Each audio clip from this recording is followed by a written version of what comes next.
सर्व आदरणीय विद्यार्थी मित्रांना नमस्कार. महाराष्ट्र सेट परीक्षा 2025 पेपर क्रमांक 1 युनिट क्रमांक 4 कम्युनिकेशन या युनिटामध्ये येणारे महत्त्वाचे 100 कन्सेप्ट आपण बघत आहोत. 45 कन्सेप्ट सांगितलेले आहे. आता नेक्स्ट कन्सेप्ट बघूया. The ability to communicate effectively. The ability to communicate effectively is a learned behavior. उत्कृष्टरित्या आणि परिणामकारक संप्रेषण करायचं असेल, परिणामकारक भाषण व्यक्त करायचं असेल तर तो विषय आपल्याला शिकायला पाहिजे. शिकल्यानंतर लर्निंग केल्यानंतर तो विषय आपण व्यवस्थितरित्या आणि परिणामकारक मांडणी करू शकतो. That is a learned behaviour. Next concept आहे any effective classroom communication must be student centric. प्रत्येक वर्ग खोल्यामध्ये जे परिणामकारक कम्युनिकेशन म्हणतात ते प्रत्येक परिणामकारक कम्युनिकेशन हे विद्यार्थी केंद्रित असायला पाहिजे. एटिकेट्स किंवा आपण मॅनर्स म्हणतो. काय एटिकेट आहे, काय मॅनर्स आहे त्या व्यक्तीकडे. Etiquettes are inherited aspect of communication.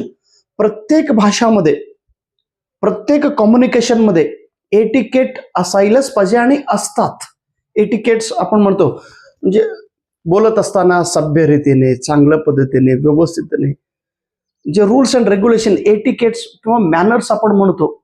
शिष्टाचार हा कम्युनिकेशनचे घटक आहे. Eye contact is an essential aspect of body language. जे दैहिक भाषा आहे, बॉडी लँग्वेज आहे, त्या बॉडी लँग्वेज मध्ये एक प्रमुख घटक म्हणजे आय कॉन्टॅक्ट.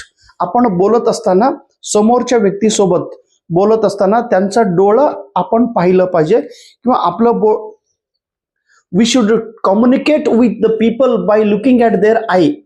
आय कॉन्टॅक्ट असणं महत्वाचं आहे. डोळ्यात डोळे घालून पाहणं अतिशय महत्वाचा असतो. लॅटरल कम्युनिकेशनला काय म्हणतात? लॅटरल कम्युनिकेशन म्हणजे एक ऑर्गनायझेशन मध्ये, एक संस्थामध्ये 2 विभाग असतात. एका ऑर्गनायझेशन मध्ये 2 विभाग आणि त्या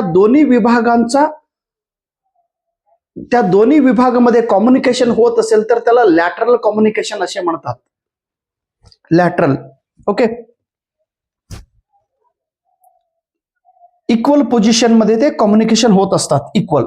then a good speaker is always a good listener. Please remember, a good speaker जो चांगला वक्ता असतो तो चांगला ऐकत असतो. Is a good listener. ज्यांनी चांगल्या पद्धतीने ऐकतात तेच चांगल्या पद्धतीने बोलत असतात. एम्पथी म्हणजे सहानुभूती. Empathy is quality that will allow one to understand the mental and psychological state of the person we are communicating with.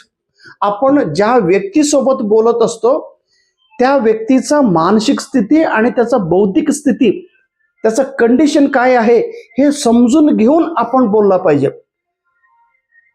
आपण बोलत असताना समोरच्या व्यक्तीचा पूर्ण समजून घेऊन की त्या ठिकाणी मी आहे असं समजून घेऊन बोलत राहणे. समोरच्या व्यक्तींचा मानसिक स्थिती, त्यांचा सायकोलॉजिकल आणि मेंटल स्टेट हे समजून घेऊन त्याला सहानुभूती देत की बाबा त्या ठिकाणी मी आहे असं समजून घेऊन आपण बोलत राहिलो तर त्याला एम्पथी असे म्हणतात. देन चॅनल जे आहे, channel connects with source and receiver. Speaker आणि लिसनर या दोघांना कनेक्ट करणारे घटक कोणता आहे तर चॅनल्स आहे. The response of the receiver that is sent back to the source form source. The response of the receiver that is sent back to the source form. त्याला काय म्हणतात? फीडबॅक. फीडबॅक म्हणजे काय? The response of the receiver. आपण एक विषय सांगितलो आणि जे लिसनर ऐकल्यानंतर पुन्हा तो प्रतिक्रिया देतो. पुन्हा तो प्रतिक्रिया पुन्हा तो रिस्पॉन्स देतात आणि तो रिस्पॉन्स पुन्हा जो व्यक्ती सांगितलेला आहे स्पीकर त्याच्यापर्यंत येऊन पोचतात. काय आहे तर फीडबॅक. Thank you so much. नमस्कार.